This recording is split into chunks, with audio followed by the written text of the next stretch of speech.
Olá, seja bem-vindo a mais um programa Transparência.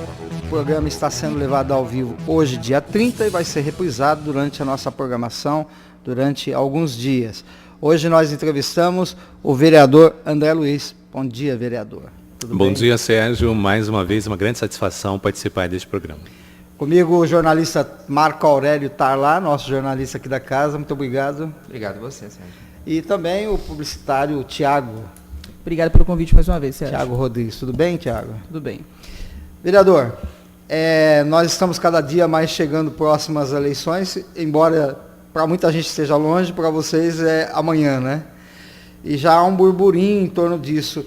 O seu partido tem alguma mudança, tem alguma proposta já em vista ou não? É tudo especulação ainda? O PCdoB está no esforço, que é o esforço de todos os partidos, em montar a sua chapa. Então, nesse período, nós temos conversado muito com a sociedade, dialogado com pessoas de vários segmentos, convidando para que venham participar da política. É importante que o cidadão entenda que o processo eleitoral ele é extremamente democrático e você pode participar de duas formas. Uma forma é você votando, exercendo a sua cidadania. A outra forma é você sendo votado. Só que para ser votado, para ser candidato, você precisa estar filiado a uma agremiação política. Embora nesta semana a presidente Dilma assine uma alteração com relação ao prazo de filiação para 6 meses, existe a regra da anualidade. Então, você tem que estar filiado um ano antes. Isso está mudando, pode ser que tenha discussão com relação à lei, então o nosso esforço agora é que as pessoas se filiem para poder exercer o direito. Pode ser até que ela não queira ser candidata, mas é importante que ela seja filiada, se chegar, se sentir o desejo e se dialogar dentro do seu partido, que seja filiada. Então, o nosso primeiro esforço é montar uma chapa própria de vereadores. O segundo esforço nosso é apresentar para a sociedade de Ribeirão Preto uma alternativa ao quadro atual existente. Existe sempre uma tendência de, embora se faça o discurso de renovação, as mesmas figuras figurarem nos pleitos eleitorais para o Palácio Rio Branco. Então, nós estamos apresentando à cidade de Ribeirão Preto a possibilidade de um novo caminho. Então, nesse sentido, o PCdoB apresentará candidato para prefeito na próxima eleição. Ok, então, até deixando bem claro, ninguém está fazendo aqui campanha, estamos para orientar mesmo o munícipe, que a hora, se ele quer ser candidato, a hora é agora. Exatamente. Ele vai procurar um partido para ele vai estudar os partidos, vai ver qual que é aquele que se alinha ao seu pensamento. É claro que a tendência natural é que eu faça propaganda para que se filie ao meu, mas as pessoas têm a liberdade, são 34 partidos no país, elas podem escolher à vontade. E é bom para os partidos que as pessoas participem. Porque a ideia é que, assim, que os políticos não querem que as pessoas participem. Não é verdade. Quanto mais gente, melhor, é isso? Eu, pessoalmente, acredito sim, o meu partido acredita que quanto mais pessoas vierem para a política, essa oxigenação, essa mudança, essa transformação tão aguardada acontecerá.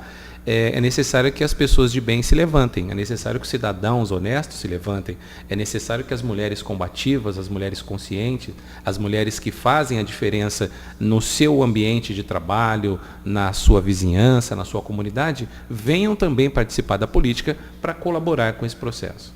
Tá lá? Hoje a gente tem visto muitas pessoas dizerem que a esquerda acabou no Brasil, que hoje está tudo igual, esquerda e direita, que depois do PT entrar no poder, a esquerda acabou. Eu já ouvi muito esse discurso. Na sua visão, vereador, não tem mais esquerda e direita? Ficou tudo a mesma coisa?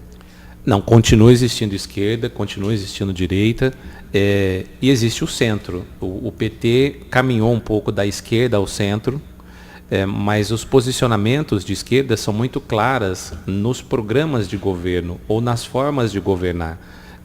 O PT, embora com os seus deslizes, embora com os seus problemas, embora com os seus defeitos, um governo acabou visualizando mais a opção pelo pobre.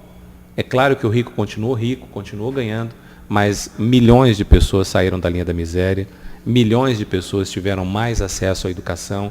Hoje nós vemos o negro, nós vemos o pobre, nós vemos as pessoas humildes fazendo faculdade, tiveram acesso ao crédito, tiveram acesso aos bens de consumo. Aquela ótica de 500 anos de Brasil, nos últimos 12 anos ela foi alterada. E isso nós não podemos negar. Existiu sim uma diferença muito nítida na forma de governar dos governos populares mais voltados à esquerda do que dos governos tradicionais de direita. Ainda dentro do assunto eleições para o ano que vem, uma das mudanças propostas e que ainda está em discussão que eu gostaria de saber a sua opinião, é sobre o financiamento das campanhas por empresas privadas, pessoas jurídicas. Queria saber a sua opinião sobre isso, entre o financiamento por pessoas físicas e jurídicas e o financiamento das campanhas apenas pelo fundo partidário. Eu acredito que o financiamento público de campanha é necessário para tentar equilibrar as forças. A gente vê muito claro hoje, uma empreiteira, ela visualiza quem são os 3 candidatos a prefeito que estão mais à frente. Então nós vamos destinar 1 milhão para o que está em primeiro, 800 mil para o que está em segundo, 500 mil para o que está em terceiro, nas pesquisas. Os outros não vão ter esse acesso. Nas campanhas de vereadores, de senadores, de deputados, acontece a mesma coisa. Algumas empresas destinam muitos recursos para determinadas candidaturas. Isso causa um desequilíbrio. Você, ao circular pelas ruas da cidade, é visível essa diferença. Então, tem candidato que não recebe nada de nenhuma empresa, tem candidato que recebe muito pouco e tem candidato que recebe uma fortuna. Isso desequilibra. É como se fosse uma corrida em que você sai 500 metros à frente, o outro sai a 1.000 metros à frente e a grande maioria ainda está lá na linha de largada.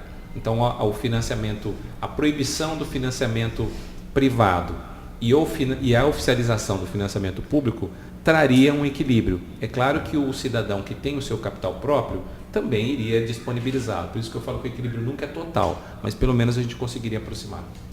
Ok, nós vamos voltar aqui para a nossa câmera para falar do senhor, mas eu quero mostrar aqui ao telespectador que a TV Câmara já pode ser assistida no seu smartphone já há algum tempo, né, pelo canal YouTube.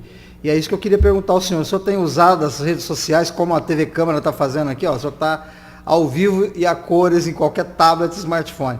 Mas o senhor, particularmente, seu gabinete, o senhor tem feito isso também? Tem usado as redes sociais? Muito bem, parabéns para vocês. Mais uma conquista da nossa TV. Ainda hoje pela manhã, eu estava em uma emissora de rádio, nos bastidores, conversando com algumas pessoas e a gente comentava a evolução da TV Câmara, daquelas transmissões em que o tripé, a câmera ficava no tripé ali, fechada no plenário. Quando tinha intervalo, ficava tocando música instrumental. Aquele dia, eu lembro até hoje. E também como nós conseguimos evoluir nos últimos anos. Então, parabéns, Sérgio, a você e toda a equipe.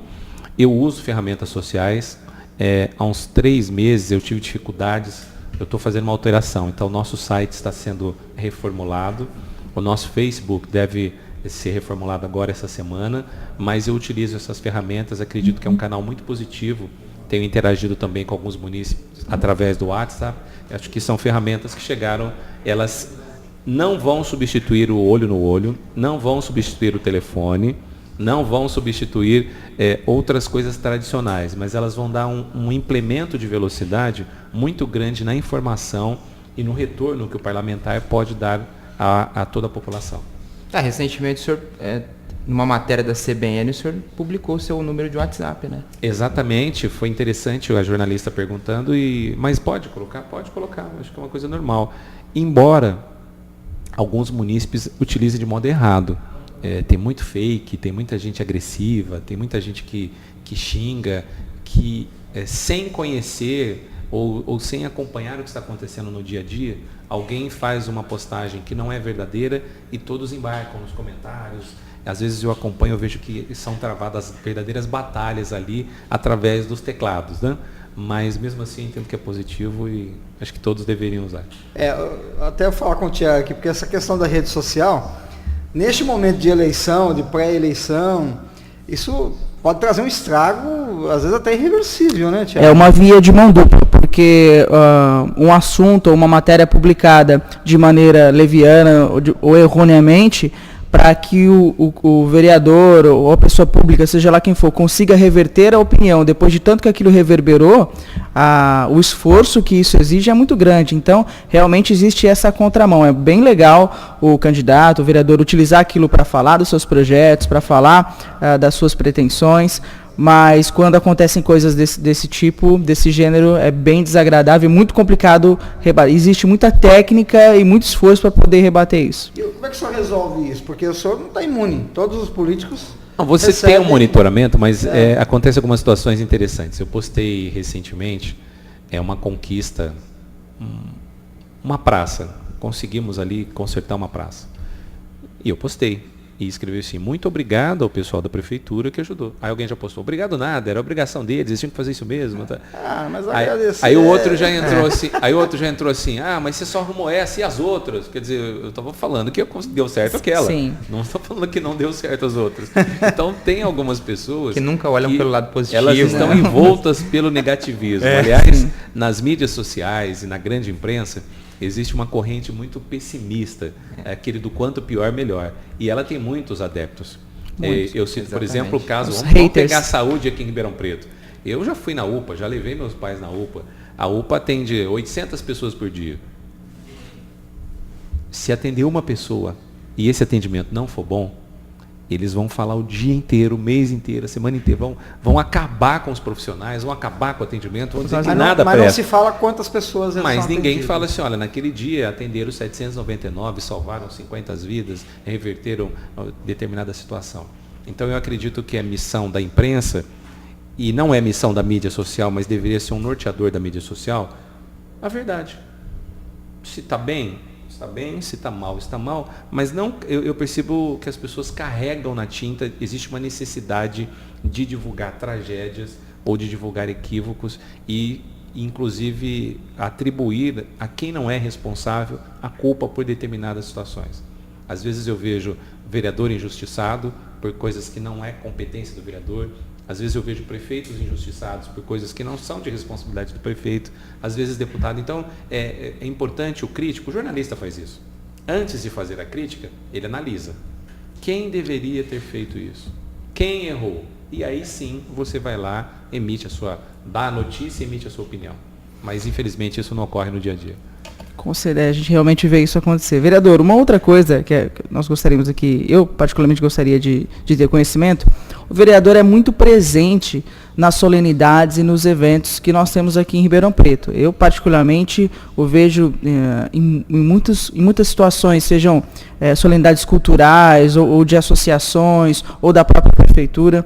Eu queria saber se esse posicionamento do senhor de estar mais presente nesses eventos, o senhor vai como representante da Câmara, mas é delegado aqui na Câmara para que o senhor vá, ou é uma opção sua de estar presente mesmo em todos esses eventos? Existem alguns momentos em que o presidente ele faz um ofício e ele conversa antes, André, você pode me representar em determinados momentos? Em outros momentos eu vou porque eu acredito naquela causa. Eu estou muito presente, por exemplo, nos eventos dos bombeiros. É uma relação natural minha com os bombeiros. Desde quando eu comecei a atuação aqui na Câmara, eu fui o vereador que acompanhou para entabular o acordo para que a corrida 6km Bombeiro, a campanha Bombeiro Sangue Bom, fosse uma realidade. Então, é natural que eles me convidem para tudo. Já fui agraciado com medalha, com diploma de reconhecimento. E o presidente já sabe, então ele fala, André, representa a casa lá. No movimento cultural, como eu participo eu participo da União dos Escritores, da Casa do Poeta, da Ordem dos Velhos Jornalistas, então é natural também que eu participe e também porque eu presido a Comissão de Educação e Cultura. Então, nesse tipo de evento, eu entendo importante a presença do Legislativo. E a nossa agenda é complicada, porque se você não vai num evento desse, as pessoas falam, puxa, nenhum vereador veio prestigiar. Exatamente. Cadê os vereadores que não prestigiam a cultura? Você tem que ir lá, mas também tem que rodar. Ir lá no bairro, ver o buraco, ver o mato, ver a situação irregular ali. Também tem que ficar aqui na casa para atender, porque senão você está em todos esses locais, a pessoa vem aqui na Câmara e fala assim, mas cadê o vereador? Não. Então é quase uma unipresença. Precisa ter uma equipe boa para coordenar as agendas, mas eu vou nos eventos que eu acredito. Tá, o senhor agora acabou de citar os problemas dos bairros, né, que o vereador está sempre presente. Inclusive, nos últimos dias a gente visitou lá a Vila Mariana, né? Exato. É uma praça que estava com alguns problemas de conservação, manutenção, e um problema central. Os moradores estavam denunciando que eles acreditavam que a prefeitura tinha tirado a academia ao ar livre dali e colocado em outro lugar, porque não mais voltou. O senhor acredita que a prefeitura é capaz de fazer isso? Existe a figura prefeitura, que é uma instituição muito séria, muito respeitada, Então, assim, a princípio a figura prefeitura não faria, mas tem cada cidadão em determinadas posições na prefeitura que hoje eu já não duvido de mais nada. Eu até na tribuna falei assim, a academia foi sequestrada. Precisa ter planejamento, né? É uma região carente, embora seja muito industrial, tem uma população grande. Eu fui na inauguração da academia, cerca de 2, 3 anos atrás, participei daquela festa, e de repente alguém chega, joga a academia no caminhão e fala, vamos fazer manutenção. E eu fiz um requerimento cobrando. E a resposta, olha, nós não temos previsão, vamos estudar quando a academia vai voltar. Mas como? Se nós fomos ao bairro, falamos para a comunidade que aquele equipamento era importante. A comunidade adotou o equipamento, tanto que os idosos, as crianças, aliás, as academias foram feitas para idosos, mas as crianças, a meia idade, todo mundo adotou as academias. Todo mundo quer fazer exercício. Então você tira e não devolve, não dá esse feedback, não dialoga, é uma falha grave da administração. Porque se o gestor público chega na comunidade e fala, olha, eu vou retirar esse equipamento por 3 meses, vou cuidar dele, ele voltará, é uma coisa. Agora, estou levando, não sei quando volta, não sei se volta, é outra. E aí possibilita, inclusive, interpretações. Possibilita acreditar, inclusive, que ela pode ter saído dali para ser instalada em outro bairro. Mas não lhe deram nenhuma explicação mais convincente? Não foi convincente, porque foi muito vaga, aliás, a explicação do secretário de esporte de que está em manutenção e vão estudar quando vai voltar. Quer dizer. Quem que é o secretário de esporte hoje? Ultimamente é Lair Luquezzi Júnior, né? Ô, Laí, vamos responder aí. Qual que é o bairro lá? É Vila Mariana. Laí, a Vila Mariana tá querendo saber, cadê a Ansiosamente academia? aguardando a academia. Cadê a academia? E detalhe, não foi um morador ou 2 moradores que procuraram o vereador, não. Tinha várias pessoas ali. Você foi fazer a cobertura A gente foi lá. junto, a Jane fez a reportagem, a gente acompanhou. Ok. Tinham muitos moradores, idosos, tinham pessoas mais jovens, tinham pessoas de comércio ali em frente que estavam cobrando essa academia. Então, com a palavra prefeitura, fica aí uma pergunta que está sem resposta. E se o vereador não está contente, imagina a população que vai cobrar desse vereador. Então, antes que haja uma cobrança maior, vamos nós todos aqui cobrar o senhor Laí Luquezzi. Cadê a academia, senhor Luquezzi? Já estava lá, não precisa fazer nada novo, é só pôr o que estava lá. E uma das coisas que eles mais disseram é que levaram até a placa de inauguração, né? É que foi uma coisa curiosa, tipo assim, legal. para não deixar vestígio que nunca teve. Viu? Entendi, nunca. Não, aqui não foi inaugurado Porque, nada. Aqui. Algumas situações, os meliantes furtavam as placas de inauguração. Então, nos últimos anos, a prefeitura utiliza uma placa de um material plástico, que ele não tem valor de comércio. Agora, a própria administração levar a placa, essa eu nunca vi. Essa foi inédita também, né? Fica no ar aí. Vereador, o senhor falou de redes sociais, aliás, nós lhe perguntamos de redes sociais, mas a gente tem notado também, Ribeirão Preto tem um número muito grande de emissoras de rádio, desde comunitárias até FMs, AM, e também tem uma tradição dos nossos políticos, tanto os que estão quanto aqueles que querem entrar na política, de irem por esse lado, de alcançarem a população pelo rádio, até porque a comunidade é muito acostumada a isso. O senhor acha isso bom? Acha que ainda tem aquele efeito que tinha antigamente?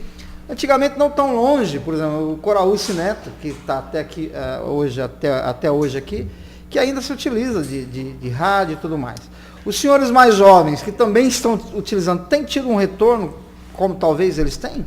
É interessante, se você, quem tiver a oportunidade de vir à Câmara Municipal, entrar na sala da presidência, na sala de comissões, tem uma galeria com os vereadores mais votados. Sim. De cada legislatura. E aí você vislumbra o Wilson Toni, que era radialista. Schiavone, radialista. O Ricardo, recentemente radialista. Coraúce Neto. Coraúce, radialista. A própria prefeita também. Darcy Vera, radialista. O rádio tem um poder muito grande, sim. Os que não são radialistas são de televisão. Aí tem a Silvana, também como TV. Eu acredito que o rádio já teve um poder muito maior, muito mesmo. O rádio elegia 4, 5, 6. Nos últimos anos, as pessoas têm voltado ao rádio, eu percebo. Eu, por exemplo, eu tenho um movimento um pouco diferenciado. Eu sou radialista, participei de rádio comunitária, fui estudar, sou diplomado pelo Senac como locutor, mas nos meus programas eu nunca vinculei a imagem do vereador com o com um radialista. Tem um programa hoje, que é o Fórum do Trabalhador, um programa voltado, ele tem uma pauta específica para a classe trabalhadora, mas nos últimos tempos nós percebemos que aumentou muito a quantidade de vereadores que começaram a ter programas de rádio. É uma estratégia, eu não consigo avaliar ainda se ela dá esse retorno ou não, mas acaba sendo uma exposição sim. Você está no ar determinado tempo, você está na TV determinado tempo e acaba sendo visualizado pelas pessoas. É o fortalecimento de marca, né, do vereador. Eu acredito que o homem público ele tem essa tendência a Sim. sempre querer fortalecer, mas é importante que, ao fazer um programa, ele tenha conteúdo, ou ele não confunda a sua atuação parlamentar com a sua atuação de radialista, senão ele cobra uma situação no rádio que ele mesmo poderia ter feito e não fez, aí vira uma... Complicado. Cria um conflito interno ali entre o homem público radialista e o homem público político. Né? Pois é, vamos para as últimas perguntas. Eu quero fazer a minha última nessa legislatura, qual que o senhor avalia que foi a sua melhor participação para a comunidade? Uma lei ou uma atividade? Nesses últimos anos eu tenho participado de muitas comissões de estudo, acho que elas são ferramentas importantes, mas eu quero destacar leis. Puxa vida, eu consegui aprovar uma lei agora, fresquinha, que obriga que nos editais de licitação, sempre que a prefeitura for contratar serviços, os funcionários, os operários que vão trabalhar nas obras, precisam ter curso de prevenção à doença e acidente do trabalho. Os indicadores que nós temos são muito sérios. As empresas vêm, temos grandes obras já acontecendo na cidade, como o Calçadão, temos obras grandes como as do PAC que estão previstas, e muitas vezes eles contratam mão de obra, trazem profissionais que não têm o conhecimento técnico e principalmente o conhecimento das medidas de saúde e segurança. Então, para que a gente evite mortes, para que a gente evite acidentes, para que a gente evite doenças ocupacionais, eu entendo que essa lei vai contribuir de um modo destacado. Eu até fiz alguma relaçãozinha de leis recentes. Na noite de ontem, por exemplo, nós aprovamos um projeto aqui, espero que se torne lei, criando as comissões de mediação de conflitos nas escolas. A escola hoje virou um ambiente de guerra. Aonde era um ambiente de paz, de tranquilidade, eu comento que a escola era um templo, o templo do saber. E hoje não, tem muito conflito. Então, essa comissão vai possibilitar que ali, naquele ambiente, as pessoas resolvam esses seus problemas. Então, são leis que eu poderia destacar, assim, muito importantes para a cidade. Ok, o senhor falou aí do calçadão, uma década já, né, também, calçadão, né? Mas não vamos falar sobre isso agora, né? Tá lá a sua última pergunta. Questão de educação, nos últimos dias a Escola do Parlamento trouxe um professor aqui, ele disse uma frase, que as pessoas dizem para ele que a educação é uma das soluções, e ele disse, a educação é a solução, não é uma das soluções. O senhor acha que Ribeirão Preto está caminhando para isso, na questão da educação? Ribeirão Preto precisa evoluir. Ela gasta bem com a educação. 1/4 do orçamento, imagina, 1/4 de tudo que entra na cidade vai para a educação. Mas no último ano os nossos indicadores caíram um pouquinho. Eu acredito que a valorização do professor tem sido importante. Os professores do município têm uma remuneração muito superior aos da rede privada e aos do Estado. Nós conseguimos a redução da jornada, que foi uma conquista, mas ainda tem alguns aspectos que a gente precisa, principalmente a integração com as famílias. As famílias estão pegando o filho e literalmente jogando na escola. Né? E falando assim, professor, se vira, o problema é seu. Educar é problema seu, né? Eu já vi pais falarem isso para professores. Você que está responsável por educar meu filho. Isso, né? Você é pago para isso. Eu acredito que nessa integração, utilizar mais ferramentas tecnológicas, eu acredito que a gente pode aprimorar. Está numa caminhada, mas deve melhorar. Eu acho que na educação a gente nunca deve estar satisfeito. Sim, a gente sempre precisa de mais. Né? Tiago, só ressaltar realmente a educação para a paz e não só para os pais, mas para a paz, né, realmente seria fundamental a gente pensar sobre isso e acredito que a Casa de Leis é um lugar também para a gente pautar isso. O senhor disse de comissões muito importantes que o senhor participou, tem participado. Eu queria que o senhor ressaltasse algumas que o senhor acredita que possam ter grande relevância para a população. Eu participei, por exemplo, de uma comissão que, num primeiro momento, não parece muito importante, mas com a situação das praças públicas em Ribeirão. São espaços sociais que eram espaços da família. A família perdeu esse espaço para a marginalidade. Praça mal cuidada ela gera abandono da própria comunidade que vai jogar lixo lá, o cidadão quebra a iluminação e ele vai usar droga ali, ele vai fazer pequeno furto ali, então a gente precisa devolver esses espaços para a nossa sociedade. Eu participei também da comissão que analisa a dívida da prefeitura, dívida de contribuintes com relação à prefeitura. A gente está tentando aprimorar ferramentas para que essa relação seja melhor. Hoje as pessoas não confiam muito no poder público, então elas começam também não vou recolher. Terrenos que a prefeitura tem muita área que estava abandonada e que a gente tem trabalhado para que essas áreas sejam recuperadas. Então, no dia a dia aqui do Legislativo, tem muitos temas que as pessoas pensam assim, ninguém está olhando. Não, nós estamos atentos sim e tentando, através dos relatórios, criar destinação correta. Eu estou concluindo uma agora também com relação aos serviços do DAERP de asfaltamento. Quando o DAERP faz serviço na rua, como que fica esse remendo? Como que fica essa reconstituição de pavimento? A gente está quase concluindo essa também. Em breve eu trago novidade para vocês. Bom, vereador, nós estamos quase terminando. Eu gostaria que o senhor se dirigisse ao munícipe. Então, o senhor tem um tempinho aí para falar com o munícipe, porque às vezes a gente não perguntou alguma coisa que o senhor queria falar. Para o munícipe, fique à vontade. Nós vivemos uma época em que as pessoas falam muito em crise. Crise ética, crise moral, crise econômica, crise política. Primeiro é importante que cada cidadão entenda que na época da crise sempre alguém está ganhando. A gente está reclamando que o dólar subiu muito, no dia de hoje está um pouco mais do que R$4. Tem gente ganhando com o dólar alto. Muita gente perdendo, mas tem gente ganhando. Nós falamos de crise na saúde. Muitas pessoas utilizam a crise da saúde como discurso para vender convênio. Crise na previdência. As pessoas aproveitam e vou vender previdência privada. Então, na crise sempre tem alguém ganhando. É importante que nós saiamos da nossa zona de conforto. Se tem uma crise política, se você não confia nos políticos, se apresente para ser a mudança que você deseja. Se nós temos crise no trânsito da cidade, faça você a diferença no trânsito. Se você dirigir seguindo a regra de trânsito e de modo cortês, nós vamos superar. Se todo mundo fizer o que tem que fazer, a gente não vai ter crise mais. Exato. As pessoas estão falando assim, eu não vou pagar o pato, ninguém quer pagar o pato. Se todo mundo pagasse os seus impostos em dia, de modo correto, não sonegasse, o governo poderia reduzir a carga tributária. Se não houvessem desvios também, a gente poderia reduzir. Então a mudança, a superação de crise, de problema, depende de cada um. Não adianta eu jogar nas suas costas, a responsabilidade que é minha. E não adianta também as pessoas jogarem nas nossas costas as responsabilidades que são delas. Então eu convido ao cidadão de Ribeirão Preto que faça uma reflexão sobre Ribeirão Preto, sobre São Paulo, sobre o Brasil e entenda o que eu posso fazer para melhorar.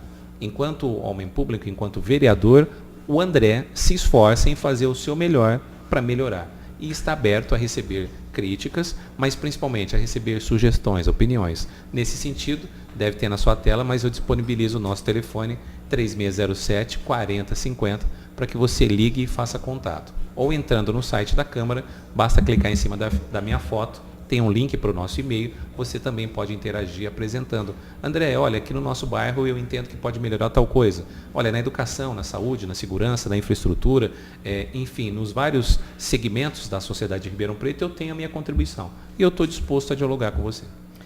Legal. Obrigado, vereador, pela sua participação, viu? Quero agradecer a vocês pela generosidade, pela possibilidade desse bate-papo aqui franco, aberto, né? Muito tranquilo. Obrigado. Obrigado, Tala. Obrigado, Thiago. Obrigado. E você que está na TV Câmara, continue com a gente, tem mais coisa vindo por aí. Olha, presta atenção no que o vereador falou. Se apresente de uma maneira, ou se candidata, ou vai falar com o seu vereador. Ficar postando na rede social a sua ira, a sua indignação, não vai mudar nada. Nem vai colaborar para nada. Mas procure o seu vereador, venha na Câmara Municipal, participe. É isso que a gente espera de você. Tchau.